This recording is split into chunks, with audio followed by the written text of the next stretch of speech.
The Legend of Zelda Tears of the Kingdom introduces us to a Hyrule that's bigger than ever. And not only are we introduced to the new Sky Islands that lets us explore the skies of Hyrule, but we also get the chance to explore the vast underground network known as the Depths. And in today's episode of Explaining That Thing, I'll be explaining why this deep and dark and gloomy place is more than just an underground network. Because trust me, there are a lot of details that are really easy to miss while you wander around in the darkness down there. And before I start, there will be some slight spoilers here, but nothing major. In any case, remember I warned you.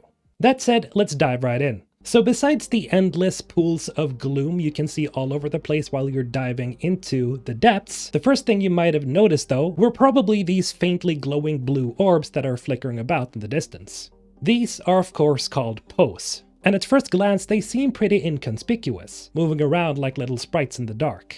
It's not until later where we talk to the bargainer statues that we find out what the Poes actually are, as according to the ancient statues below, Poes are lost souls. Souls that need to be collected so they can be taken to the afterlife. And naturally, to test this statement, I went exploring into the depths to see if I could find something to confirm what the statues are telling us. And so I happened upon one of the abandoned mines, specifically the one below Tuft Mountain, which is located in Faron. And right in the middle of the mine, there's this heart-shaped island. And in the middle of this heart-shaped island, there are two Poes, one Grand Poe and one normal. Now what makes this so interesting is that Tuft Mountain is home to the so-called Lover's Pond, a place where one supposedly finds true love if one travels there. And so the two Poes standing in the middle of this heart-shaped island seems to suggest that these are indeed souls, because this seems to be a couple of lovers. However, what's even more peculiar is the fact that in the depths we have a heart-shaped island surrounded by water,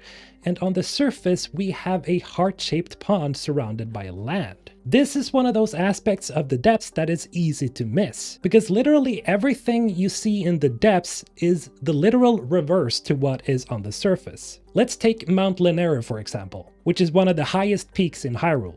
If we head below where the mountain is located, you'll notice that there is this massive chasm that just stretches far below, even further than most places in the depths. And if we head on over to where various lakes and bodies of water are supposed to be, you'll be finding giant stone walls and mountains instead. Another creepy detail is if you head on over to the Great Hyrule Forest, you'll find what looks like an old version of the Lost Woods, which, just like on the surface, is made up of ogre trees, signified by their creepy smiles. And just like on the surface, they're surrounding the Great Deku Tree.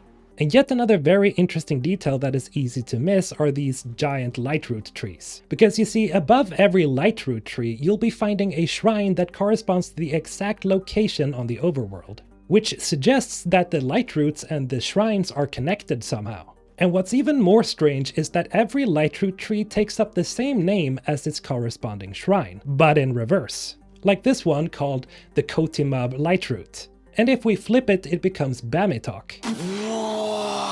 Speaking of which, using the lightroots as points of interest is really helpful if you're trying to find every shrine in the game, because they stand out a lot in the dark. And you're welcome, by the way. In any case, another really interesting detail are these shadowy guards that appear all over the depths that are handing out their weapons to you. And some of you may have caught this, but I bet most of you didn't, but these guards are really reminiscent of the old Hyrulean guards that appear in Ocarina of Time. I wonder.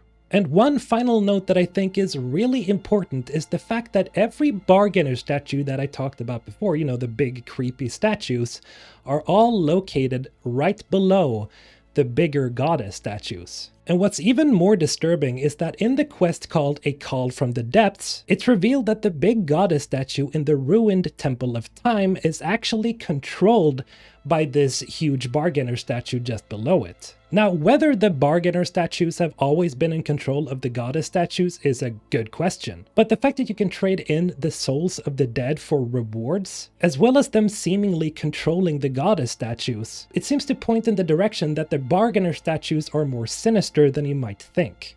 All in all, the depths hide many dark secrets, and there's probably many more things to be found, but as of now, it's become evident that the depths are far more than just an underground version of Hyrule. Is it an upside-down version of Hyrule reminiscent to that of Hawkins from Stranger Things? Are the depths actually Lorule from A Link Between Worlds? Or perhaps it is the long-forgotten ruins of old Hyrule from Ocarina of Time? Or is it simply something else entirely? Let me know what you think in the comments below, and as always, have a great day. Mr. Olten, signing out.